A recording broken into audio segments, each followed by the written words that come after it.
Good morning, mommies. It is the first Tuesday in July. Can you believe it's July? That's insane. We got lots to talk about today. New serious allegations against Graham Platner are rocking his Maine Senate campaign. I think he is all but cooked, and we are going to cook on some serious hot takes because we told you so. I hate to say it. We told you so. Then we want to recap. There was a white nationalist parade at America 250 over the weekend in Washington, D.C., which feels like America 250 stays on brand. And then later we have Gen Z icon Evan Lazarus, straight from New York. I'm so excited for them. I'm so excited. They're going to talk to us all about Taylor Swift's wedding, which unfortunately I feel like I know everything about at this point. But there was a video of them outside of Madison Square Garden. They have like serious hot takes. They were also working overtime because they were ensuring that Bethenny Frankel did not get into the venue. And someone, I'm not always available, so someone needs to do that. And I feel so bonded to Evan because we've both been these, sort of on it with Bethenny. And I remember in the beginning, people were like, "Are you mad that Evan's making Bethenny?" And I was like, "What the fuck? You think I'm the only I'm a Bethenny? I'm the only one who's allowed to talk about her?" I think you guys should start like merch.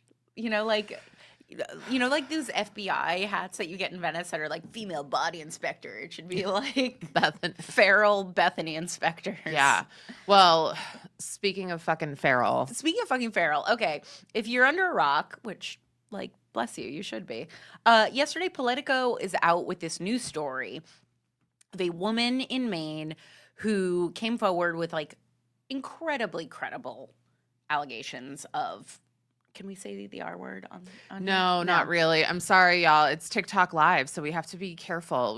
We have to be careful, but I wish I could say it because it is that true. It is in the allegations, this woman is 41. She's in Maine. She was dating him, I believe, in 2021. They had an on again, off again relationship. Like all his relationships, by the way. Like all his relationships, which listen, I've had a couple. No, but it's a part of a pattern of toxic behavior, yes, which for sure. Let's get okay. So she comes forward. She says they were on again, off again. There was one night where he was really drunk. He texts her, says, "Hey, I want to come see you." She says, "No, thank you." Next thing you know, he's at her house and her door is unlocked. He pushes his way in, and according to her, and it's been, by the way, corroborated by somebody else that she was seeing at the time, some text messages, interactions with her therapist. There is reporting here around it, that he, it's a horrific story. It is in no uncertain terms what she describes, R-word, sexual assault. And I also found what was interesting about her is she was actually in the New York Times story, which we talked about. But she was an anonymous source, and she didn't talk about. She said, she was very elusive about it. She didn't say anything about being R-worded or sexually assaulted, what have you. And then she says that she saw the internet's reaction and his reaction to the story. She said, "I saw everybody say that this was an operative." The main woman in the New York Times story is a Republican operative, and this woman is not a Republican operative. In the Politico story, she specifically says, "I didn't come out, one, because I didn't want to be labeled as a victim of this, and two, because she politically really agrees with him and is a Maine resident." But then she saw how the internet reacted to this, and that they said it was a smear campaign, and it was AIPAC, and it was, all of these different things, and she felt a burden to come forward and tell her story with her face. And now she's been on CNN.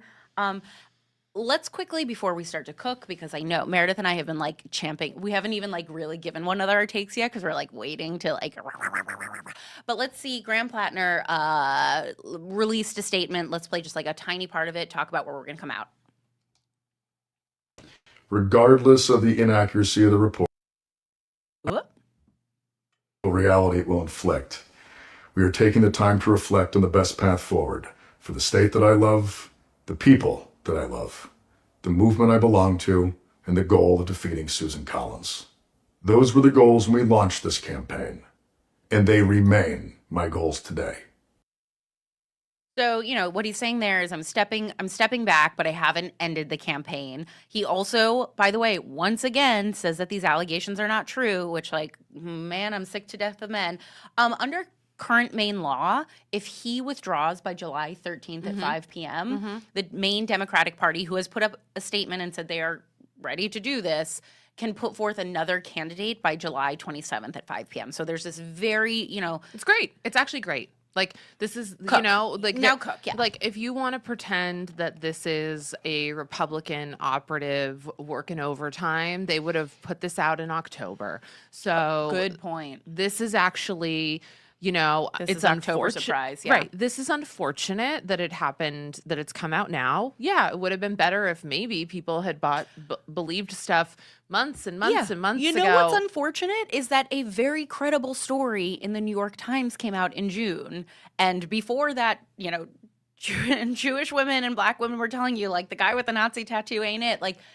If he had come out at any of those times and been like, you know what, there's more down here, and I really do genuinely care about defeating Susan Collins, so I'm going to step out, that's what he should have done. Well, yeah, of course. But I think the one thing that I will say is I think this video, when I remember when this all happened with Eric Swalwell, of course, he sat down at his friend's house and was direct to camera, I'm not dropping out, I'm not whatever. But I think this is the preamble to dropping out. Oh, for sure. So I think great. Drop out. We have enough time to put somebody else in. I think it's disappointing that it had to come to this. I also will say, I keep thinking about this very interesting thing that has happened with, I would say more leftist liberal people when things have come out around Epstein. They say, when we show Republicans or MAGA folks things from the Epstein files, we say to them, you need to accept this. I know it's not what you want. I know it's not, what you thought of your candidate, but we need to take politics out of it for a second and accept that these are dangerous people. Period. What I'm noticing with the people who are talking about Graham Platner right now is they can't do it. They can't do the same. I know. What you ask of the Republicans with the Epstein files, you refuse to do yourself. Cult. And you guys refused to do it back in June. Yep. When I was saying, these are a lot of pink flags that can equal a red flag. And people were like, yeah, I just got a comment just now. Oh, Meredith, you're cashing checks for AIPAC now because I'm telling a fucking R word to drop out of the row. That comes across wrong. But you know what I mean. I'm telling him that he should drop out of the race. Yeah.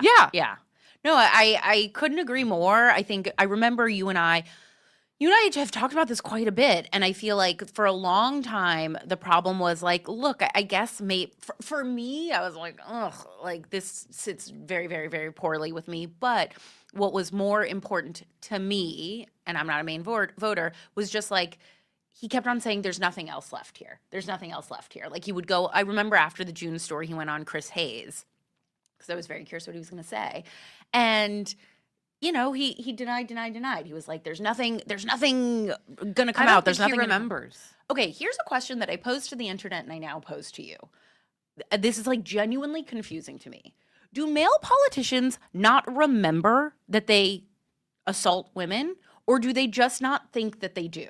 What did you think was going to happen? I think he was, this is what I think. I think he was probably drunk. I think then he was, had I believe he probably remembers getting the DMs or whatever exchanges, and just was no, I didn't. And has grandiose narcissism in a way that he's just I didn't do that. And no one will ever be able to prove it of me. So I kind of just, it's so inconsequential, it kind of slips away. And that's why there are things in the Epstein files that I'm yeah, I bet you don't fucking remember that because you are such a piece of shit. That makes my heart sink. I know, but it's true. So, no, that's exactly that it. Is the amount of men who have traumatized me and then just walked away and been well, that was cool. I think that the other piece of this is we have to find a way to have this conversation without then automatically saying, and now Susan Collins is going to win, because it doesn't have to be that way. Yeah, so let's hope. Anytime that somebody says, oh, he needs to drop out, the next reaction becomes, well, Susan Collins is going to win then, which, by the way, was the exact same line of thinking that happened when Eric Swalwell. That's right. People would go, oh, if Eric Swalwell drops out, then we're going to end up with 2 Republicans on the ticket. Guess what? We didn't. We didn't. Do you know what my other hot take is that I think I've decided for myself now? We had a Swalwell summer and now a Graham Platner. I guess a Swalwell spring, Graham Platner summer.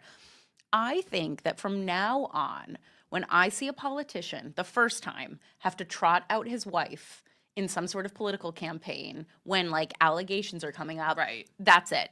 The minute that happens, you know that there's an actual problem under there because not to, whatever, like I'm thinking about like Representative Ro Khanna, never seen his wife.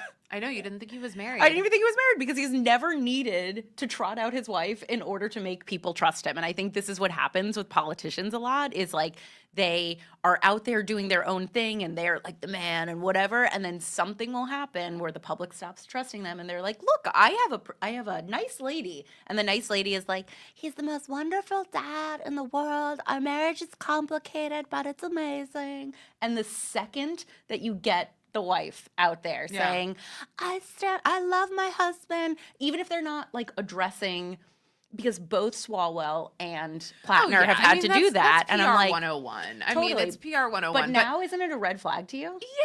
Yeah, but I honestly, no, to me, it's still PR 101. It's just what they do? It's just PR 101. Okay. They bring out wives for all sorts of reasons. Like, I know, but not in that way. Yeah, I mean, I just don't think, I feel like that's a slippery slope. All right, fair enough. But I do think that this actually is a bigger conversation that no one's ready to have right now, which is there are states other than Maine and Texas. Interesting.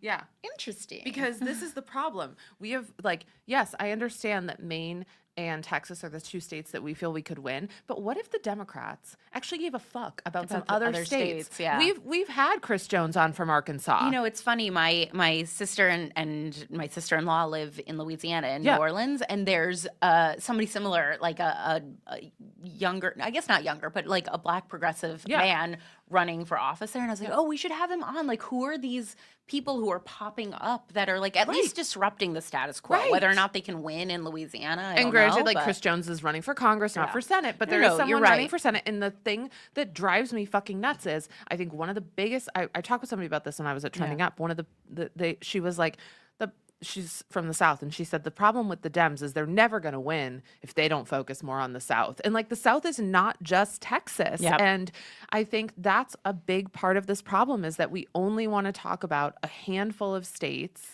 I think it's a handful of states. I also think, and like, let's be real, we are part of the problem here is we as a culture like to talk about the most interesting races and the most dramatic characters. Right. And Graham Platner is like, he's very charismatic, like you want to believe him. He's like very, there's something compelling about him. And we've been like, something's not right here. And so we're watching this race the way we watch TV, and it's very hard to get out of that cycle. And so I think agreed. It's that like, there's a couple of states that Democrats are like, I want to win. But I get it. Like, there's the idea that these are the easiest states to win. And so you have to look at it strategically. But I'm like, what if we also spent a little more time talking about other states? And also, too, like now all these people who don't live in Maine, anytime that you say like, hey, I mean, our comments right now are just filled with, I'd like to see this woman's bank account right now. Big time. Did you know who Politico is owned by? Like, you guys need to fucking stop. Get a grip. I know. I do think that the AIPAC, like, listen, I don't think AIPAC is a good PAC. Like, I think our relationship with Israel is like a mess and we are not doing good things.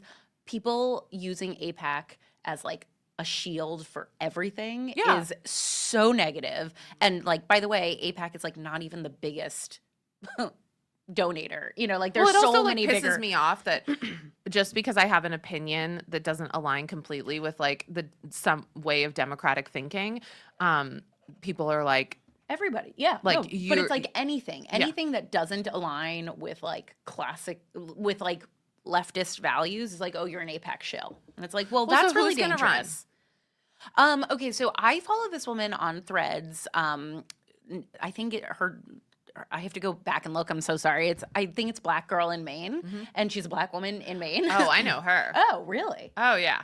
I've been following her for ages. Say more. Oh, no, she's just great. She's just great. Yeah, she's great. Maine is like Maine and Vermont go back and forth as the whitest state in the country. And I know this because I won a Murrow Award studying this. And so she has such a nuanced, unique view of the state. And so I've been watching her, and, you know, I feel like one thing that she keeps doing that I really value is she's like, look, people in Maine are not stupid. There's a reason they liked Graham Platner. Graham Platner felt like something that spoke to Maine. She was like, Janet Mills was not it. And like, there's a lot of reasons why Janet Mills was not it. And so I found that really interesting. Troy, I should have done my research. There's a couple of people that are currently in local Maine politics. The Secretary of State in Maine and somebody in the Senate that she mentioned. A lot of people on the internet, not including this particular creator, are throwing out Heather Cox Richardson, who I've heard say in interviews she does not want to run for Senate. Like, can we stop doing that? I hate that we do this to women all the time. We do it to Michelle Obama. We're like, fix it for us. Like, poor Michelle Obama is always getting like, well, why don't you just run for president? Like, and it's always on, I mean, like, we can get into the fact that that's a black woman and it's always on black women, but then it's also like, okay, why would you want to make someone have a job they don't want instead? And also only when we need to be rescued. Both of these women, it's not like we were like, hey, let's look at the most possible talented people. It's like, hey, look, we had an R-wordist, you know, running for Senate, and now he's not there. Let's put in the historian. Let's do that. You know, it's just sort of do like, we need to win 2 Senate seats? Is that what it is? We need to win Maine and Texas in order. I think so. I think there might even be a third that we need to win.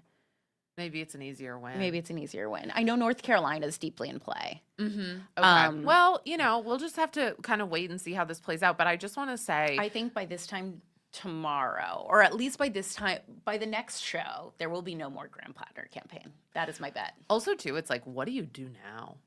I was thinking that too. He has to go back and actually deal with his marriage with his wife, go back to being an oysterman. Like, girl, leave him. Like, I hope she leaves him. No.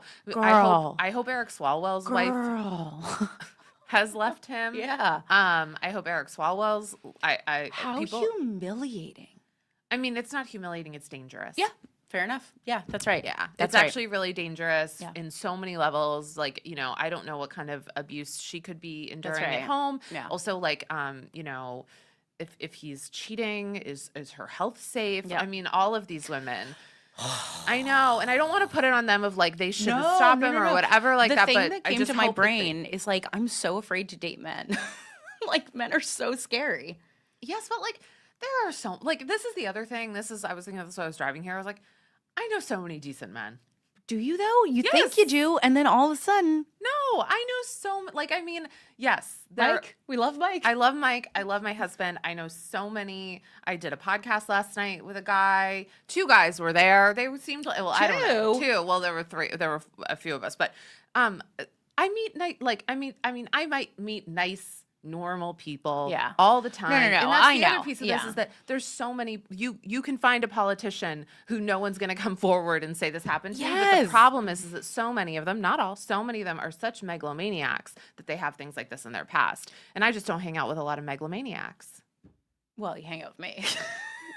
Well, you're not a man, but no, but like it's true though.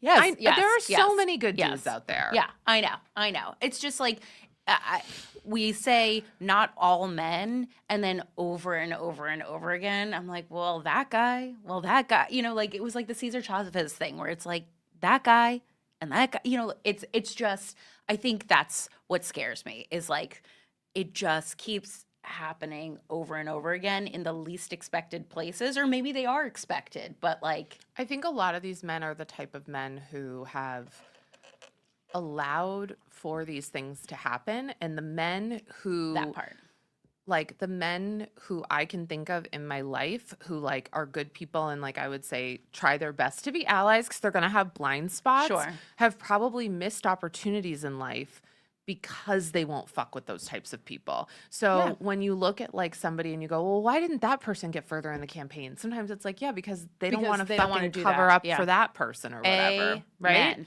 Amen. We were going to talk about the white nationalist parade in Washington. Maybe we will at the end, but let's talk about more fun things. No, let's talk about the white nationalist parade at Madison Square Garden.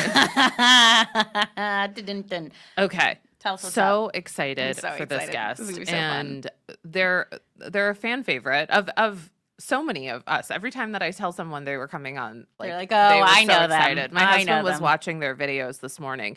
We have with us today Evan Lazarus. Evan is a Brooklyn-based comedian and host of the Girls Rewatch podcast. They're known for their cultured takes and humorous punchlines and this bio that we wrote ourselves.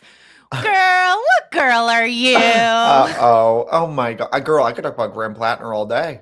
Please. Oh my, that is a juicy scoop. Well, I mean, girl, go ahead and cook. Go for it. My God, did the Democratic Party do a light swipe with their eyes closed?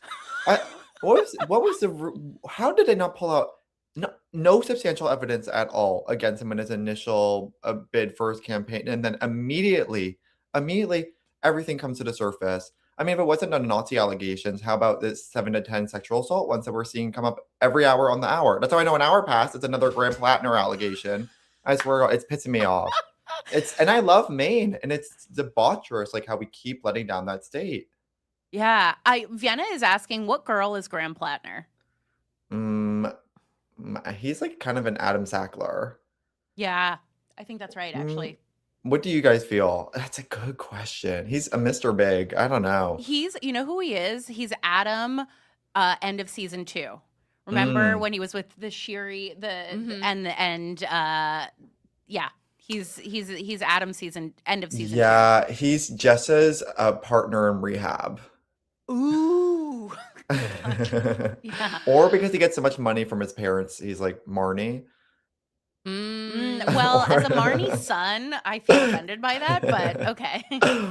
Oh my God. Well, how is he going to pay off his dad's loan now? Sorry. Let's not we can talk about anything. But that's my thought, because his whole house is bought from his father's loan. Wait, Graham Platner's house is paid for by his father? Graham Platner went to not Choate. I know Hotchkiss. that he's like, he's like not. He went for half a semester in his defense, though, because he tried to get kicked out. It's like, can you imagine your mother scrapping together every dollar she had to get to you at school, and you're like, 14 weeks here, I'm done. It's like, oh, that does piss me off. What do you think? What do you think he will?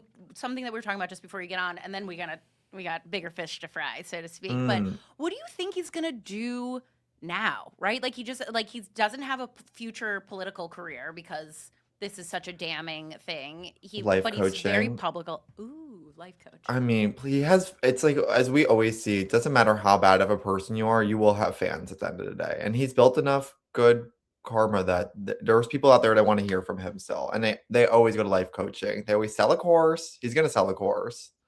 What do you think the vibe of his life coaching or course will be? It's going to be like light femininity and harsh masculinity.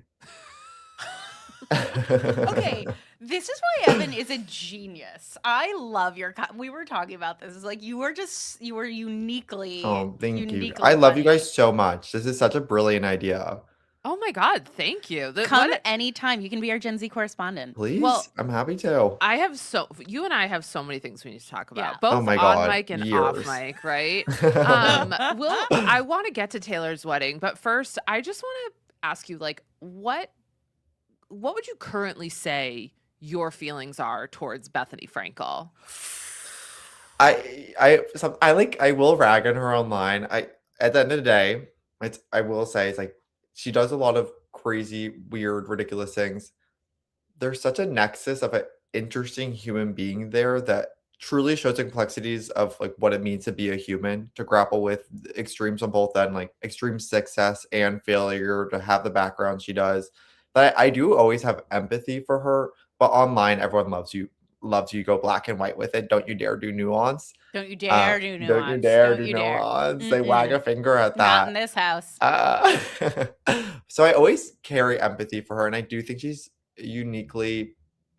I actually see like parts of myself, honestly, in her. No, that's the thing. Yeah. Because I feel like, in the world of the people who have sort of dove into Bethenny and the complexities of Bethenny, I'd like to think that you and I are some of the, Please. We're part of the conversation, right? But I have always said to people, I think Bethenny and I have more in common than we do not. And I actually think if Bethenny met me and like had lunch with me, she'd talk about herself a lot, but I actually think she'd like me more than she would realize. And she give you a business plan. You never leave Bethany hang out without a business plan, like it or not. Okay, so this will be our transition into this. Even though I want to ask you about why you got into a fight with your family friends about solar panels, I will save that for when you come back another time. What do you think Bethenny? What do you think her impression of Taylor's wedding is?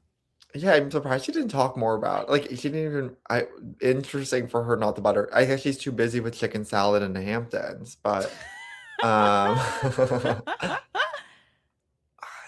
she always respects people that are able to hold attention. And in the past she's talked about how she appreciates Taylor's ability to hold attention. She doesn't care for the girl's music or her taste. She's not a Swiftie, as she will always claim. Um, I think she's always a little it's always funny because she's kind of the insider's outsider in a way where she's so adjacent to everything where of course she is a celebrity in both traditional and social media success, which I mean has not truly been like replicated in I think a way that Bethany has been able to hold, but it's not enough to like open the biggest doors to her. So she doesn't go to the Met Gala, but she does talk about the Met Gala and it gets thousands to millions of views. So it's that weird place in between, and she's bumping. Knows a lot of the people attending as and well. everyone there knows Yeah. her. Like I've always said that. I'm like, Right. that's what's She's so adjacent, interesting yeah. about Bethenny Frankel is like if I showed a photo of her to Bruce Springsteen, who by the way, you guys, not a fan. She's not an active fan. I love when she like has to tell us, like there'll be like some incredible generational icon. She'll be like, Stevie Wonder never cared for his music. And you're like, girl, no, you don't have to tell us that. But anyway, if so you funny. showed a photo to Bruce Springsteen of Bethenny Frankel, he'd be like, I think oh, I yeah, recognize Bethany, her. yeah. You know what I mean? And that's what's so interesting about her. But anyway, we'll get to the Taylor wedding. You were boots on the ground. Boots on the ground. Okay, this is what I want to like start with because everybody was like Madison Square Garden, like could it be any tackier? This is ridiculous. And honestly, I've come out of the weekend being like, yeah, super tacky, insane, also awesome. I like Taylor being tacky and being real with who she is versus we're just the gym teacher and the English teacher who got engaged in the backyard. But I wonder what you think. She's setting up a residency, so I think it's amazing publicity for her to launch, which will probably be the most successful residency ever, which will be both in MSG and then also in Las Vegas. Yeah, I've heard that.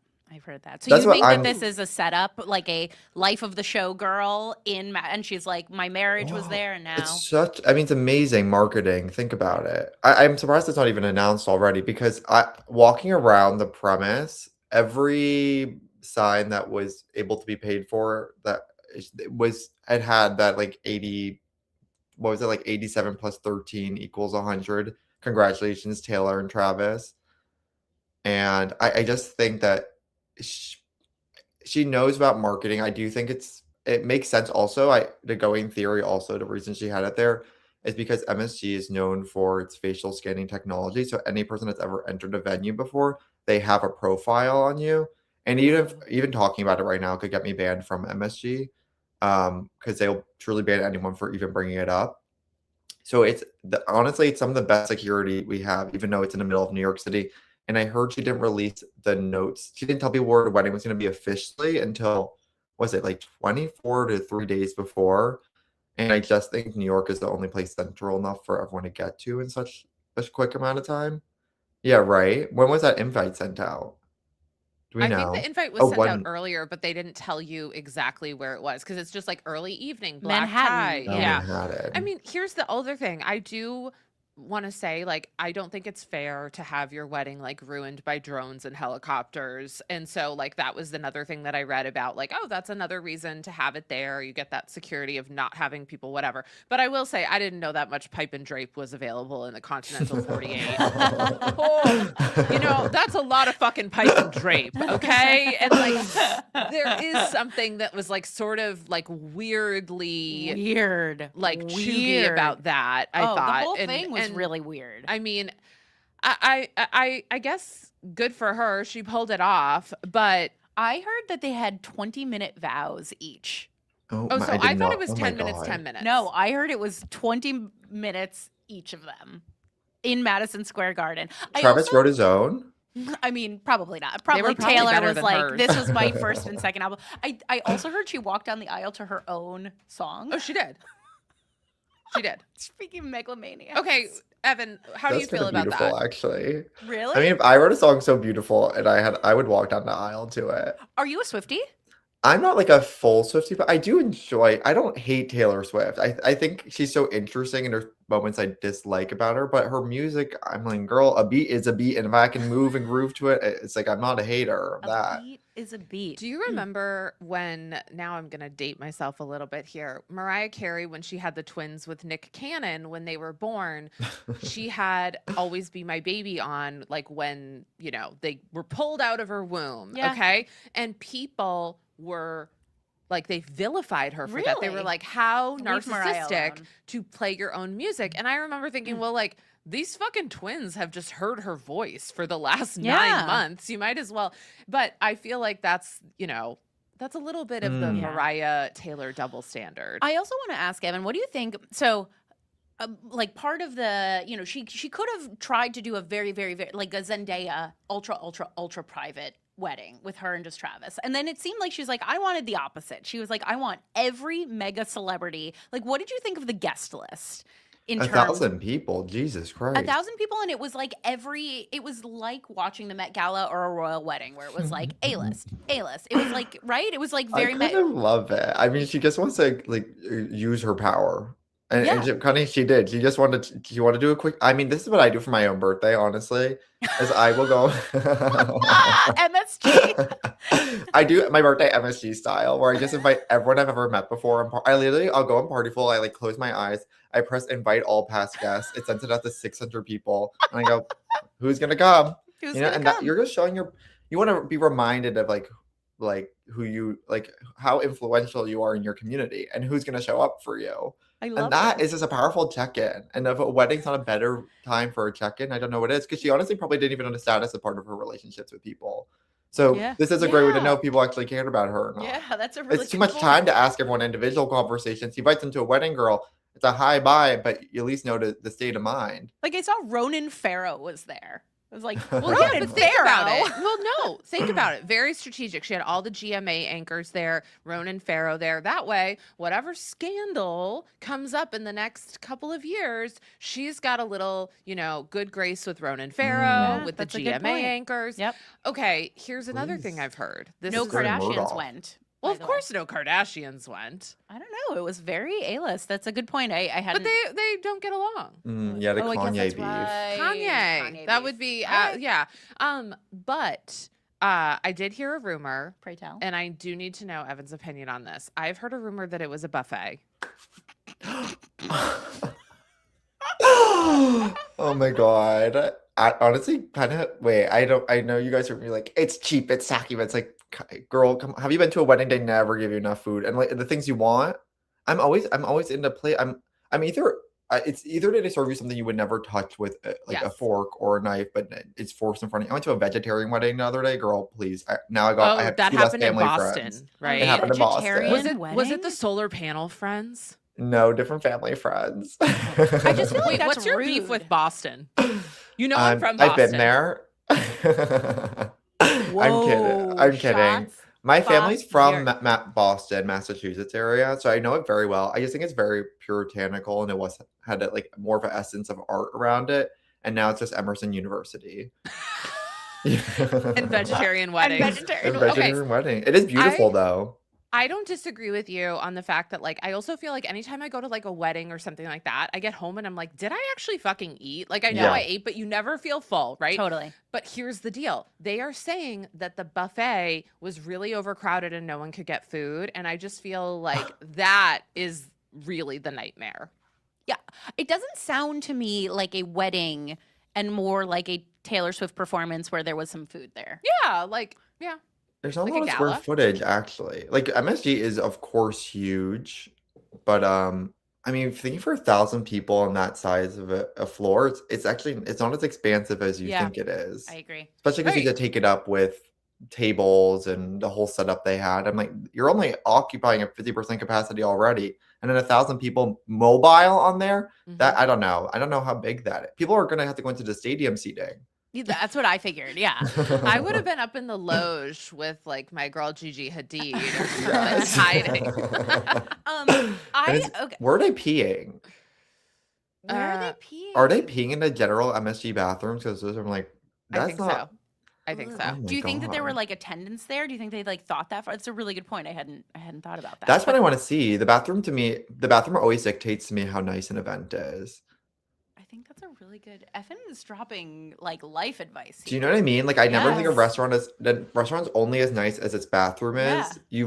You remove all all I barriers. Like, it's just like, you and the dis- space. Yeah. And I make decisions on candle scents Mm. often based on like you know what I mean? I'll go into a nice bathroom. I'm like, ooh, what is that candle? You know? Yeah, literally. Because if Yeah. you care about detail, you care about the bathroom. Yeah. No, this is a very good point. I think if you've ever seen, I don't know if it's the Met Gala. There's something. I think It's it the is the Met Met Gala. Gala. They're The Met always Gala take has photos. the shittiest bathrooms because it's like the the Met, museum yeah. bathrooms. No offense. Like, listen, No, please. Yeah. I've been there many a not time. I'm not above, but I do think, I think that probably they were just using like the first floor bathrooms. I think you're right. Yeah. I think you're right. But that's chic at the Met because it's a juxtaposition. It's like Kendall Jenner in a dress made out of, I don't know what the hell she wears. But Yeah, no, I agree. That's like it's like the equivalent of them taking pictures on like disposable cameras. Yes. Right? It's like that. It's got It's like high-low. high-low. It's high-low. Whereas like at a Taylor Swift wedding, it's just a little bit tacky. It's already low, girls. It's already low. Okay, your girl Lena Dunham gave a toast apparently at the rehearsal dinner. Meredith and I's first fight. Oh, really? Yeah. Oh, okay. Well, I'm Yeah. gonna set this up and then I'm gonna say go. Lena Dunham at the rehearsal dinner apparently said American football is just straight guys reenacting gay porn, which I personally co-sign. So I thought this was funny, and especially because it's a headline taken out of context. And I do think the context of it, being a full speech that we can understand, maybe a setup. God Yeah. forbid, you just hear a punchline of a joke and you go, oh, it's terrible. It's like, well, girl, there's a whole prelude to that. Yeah. And then B, also the context of it being Travis Kelce, who's gay. It's like, well, good. Please call it out. She's brave enough to do it. Do you think about that context? Okay, I'll give you that. I'm just gonna say, as two people who do stand up, I was like, premise, setup, punchline. I just think Lena, is funnier than that. I just think, I do think that, the idea that, I don't know, American football is just gay porn is it's a little hacky. Well, Really? you know- I was like, thank you for saying the thing that I've been thinking for Yes. years. Well, someone take her to the fucking, I don't know, Hollywood comedy at 11 a.m. She'll be the fucking she'll be laughing it up. Yuck. Well, not to be someone who has interviewed Lena, I actually think her humor isn't that she writes the best. I mean, she writes some great punchlines, but she's so quick. Mm-hmm. And she doesn't waste a word when she speaks. So I'm sure there's also an inherent meaning behind this as well that we lost with just a quick quote. Where she actually probably spoke about the geopolitical station of Ukraine right now while talking about gay football in the same sentence. Do you So think true. she talked about my favorite thing? CTE.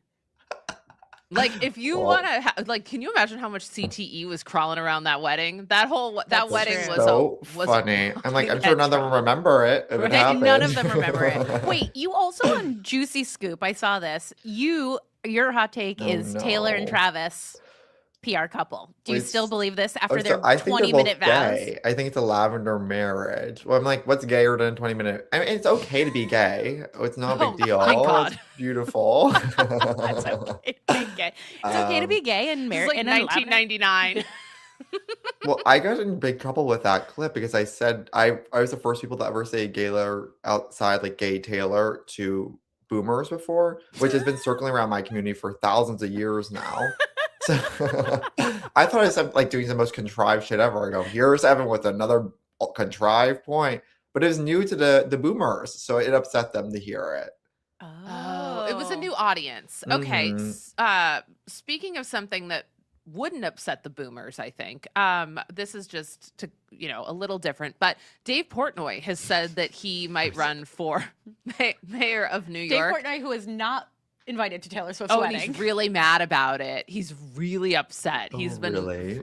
They're like, yeah, we didn't want anyone calling the next day with sexual assault allegations. Allegedly, in my opinion. But as a resident of New York, thoughts on Mayor Dave? Well, I think we both have thought this, Meredith, but I always think he's the male version of Bethenny Frankel. Yes. They're both Jewish. They'll speak on anything and are food obsessed, but they only eat one bite of everything. You notice that?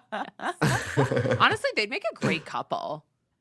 Or they kill each other. But that's like the best part. I mean, think of the trial. One time I told you about this. One time I went on a date with a guy who was like, I forget how it came up, but he was like, I really love Dave Portnoy. And I was like, like, why? And he was like, well, like, I really like his pizza takes and like he's a really great philanthropist. And I was like, does anybody ever think of Dave Portnoy as like a pizza philanthropist? Well, what year was it that this happened? This was like, I don't know, 8 months ago. Like, okay, then that's too recently terrible. for pizza philanthropist. Yeah, but like that's what people say about Bethenny too. Like they'll be like, "Oh, she's done great." Oh, whoa, I got to tell you off mic. Oh, I know. I think I might know. Oh, maybe I don't know. If you want to talk about the best documentary that I will ever get to be a part of when I finally move to the Pacific Northwest, it's going to be about Bethenny Frankel's non-profit work. Oh yeah, fucking running around Puerto Rico in her boots, and then that man, the man, that Michael Capone guy that she does the non-profit with, he's in the Epstein files, and not just like in a, it's not good. It's not good. We'll talk about she's it later. In there too. Well, yeah, with Jeffrey Epstein being like, fuck that bitch. Like, isn't that what it is? Isn't Jeffrey Epstein like, He thought she was annoying. Yeah. Wait, you know what's the wildest thing about the Epstein files? And like, I feel like very few people will get this, but you will. Have you seen the exchange where Ghislaine's like, oh, I'll come over at like 7. And then she's like, sorry, I can't be there till 9. I have like my stand-up 101 class. And like, I just feel like, like I've been There's in no stand-up. cuts. You can only cut one a session. So if you cut it, then you have to take the whole course over again. But like, you've been in class with Ghislaine. Like, we've all been in class with somebody that's like Ghislaine. Like, they come in and they've got like one banger of a joke, but then everything else is like, oh, I just think you should be talking to a therapist. Wait, do you think that it's possible that, I'm not saying I'm Ghislaine, but do you think it's possible that I'm that person in Stand Up No. 101? Well, no, because you're fun. Yeah. And you know how to wear vertical stripes. Yeah. Right, thank you. There's a very specific Thank you. person who comes to a stand-up class that's like a woman of a certain age, and she's been going through it, and she's like, my friends say I'm funny. My friends say I'm funny. So good. My brother just did improv in Chicago, and so he just moved to Chicago. I was like excited to meet all his friends. He goes, meet all my improv friends. I walk into the room, all 65-plus-year-old women. It's like that's who these classes attract, especially level 1. And like, there are people it doesn't mean that like I have friends who've gotten into stand-up, like when they're older and they're fucking great or whatever and all that stuff. But there is a certain type of person who just takes Stand-Up 101 and then it's like, you know what, maybe you should take ceramics. Like, there's a ceramics class waiting for you at the Adult Center. Evan, can you remind our friends where they can find you? Yes, you can find me on TikTok at elazzy and on Instagram at elazzy. But the one on TikTok has an extra E at the end, and I have to change that. Who's preventing that from being changed? It's me. I actually have the actual handle correct. I've had it for years, and I keep forgetting to do it. Okay, I want to set that goal for you to do that by the end of 2027. Well, 2027. Jesus Christ. Evan is such a genius. make I a really hope you'll workhorse. come back. I really love, we need an Evan pop-in every once in a while. This is so fun. Yeah, I can't believe this it's is really over. fun. Next time that you come on, we'll crack the case of why everyone from Celebrity Memoir Book Club blocked me on all platforms. Oh, do you want me to find out? No, I know, because I used to work at the university and one of my students actually came up and told me. They're like, hey, miss, I want to let you know that I was listening to a Patreon and they were talking shit about you. And I was like, let's just keep going. Keep going. Tell me more. Wait, what did they say? Sorry, not to. No, it's okay. Well, my student said this. So I mean, I want to trust the validity of it. That I just go too far with things. They were like, please stop sending us that stuff for Meredith Lynch. We blocked her because she goes too far with things. And I was like, That's kind of bold. Well, kind of bold coming from them too. Like, you guys want to play that game? We can play that game. I go far with things, baby. I but think so it's a have sign you. of respect that they blocked you, honestly. Well, now you know what I did? Because I'm fucking psycho. They had blocked me on like 2 things, which by the way, they blocked me on things, but I can still see their lives. Like, so that's a fun fact. If you block someone, they can still see your lives. So Bethenny, I still see your lives. I'll still see their lives. But they blocked me, I think, just on TikTok. So then I went through and blocked them on everything else. Like, I went through and blocked them on Instagram. I mean, like, I'm blocking them from fucking ratemypoo.com. That's I'm so blocking them on funny. everything. So, and now You we guys got are a really block alike, though. I need you guys to work it because you guys. I mean, you guys I are would some- love the to work it out. smartest women.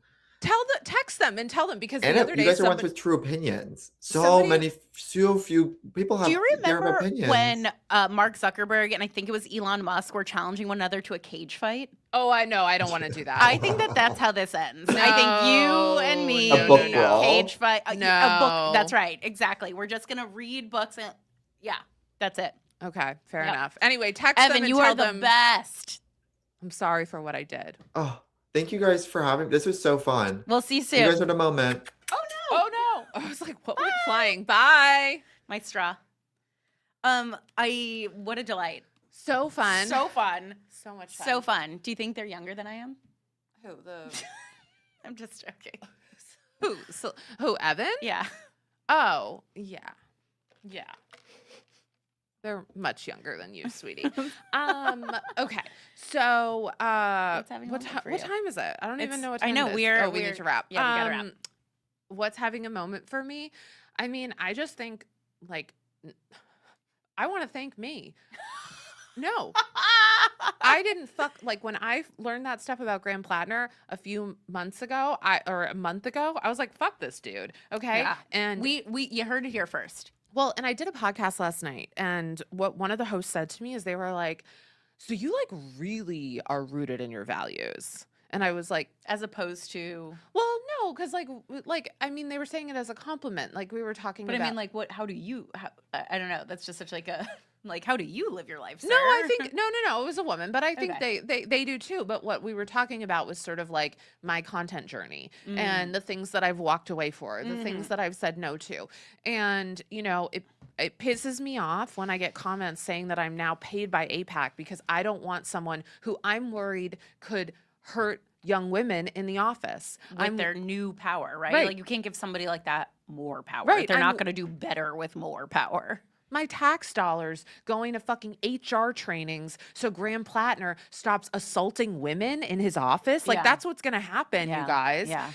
And so anyway, I just want to say I didn't fuck with him back in June, and I said a lot of pink flags equal a red flag, Yeah, and now we've been saying it. congratulations, we've got a red tarp. Yeah, we've been saying it. What's having a moment for you? I think what's having a moment for me, I'm this is a little bit of a cop out because we've already done this a little bit, but we are on Mitch McConnell death watch in like such a serious way right now. There's like yesterday Vienna pointed out Laura Loomer tweeted that she had like very high placed sources in the White House saying that he's brain dead, which like I don't know, like Katie Miller's baby. good Lord, oh my God. I don't know that I trust Laura Loomer has the right sources on that, but like I do believe that something is seriously wrong. And speaking of tax dollars is like we're paying for it. We're paying for brain dead, potentially Mitch McConnell to like sit in the hospital and like wait out the midterms, I guess. Yeah, I guess so. But I'm really looking forward to like somebody is gonna crack this case. Like the New York Times is just like at Walter Reed, just like sitting there, being like You know who watching could who's coming crack in and it? out. Us. Yeah, I'm going to dress up in scrubs and violate some HIPAA. It's not violating HIPAA if you don't work there. yeah. We never took the Hippocratic Oath, so Yeah. jokes on you. I don't think that's a different. So there's Hippocratic Oath and then there's The HIPAA. HIPAA, I know. I know. We're going to have to do a little bit of background before we Before we infiltrate this. crack the case on whether Mitch McConnell is brain dead or not. All right, let's get the fuck out of here. Bye, What are we guys. doing on Friday? Sarah. We got Sarah back on Friday. Come back. Subscribe to the YouTube. We need you, baby. We need ya.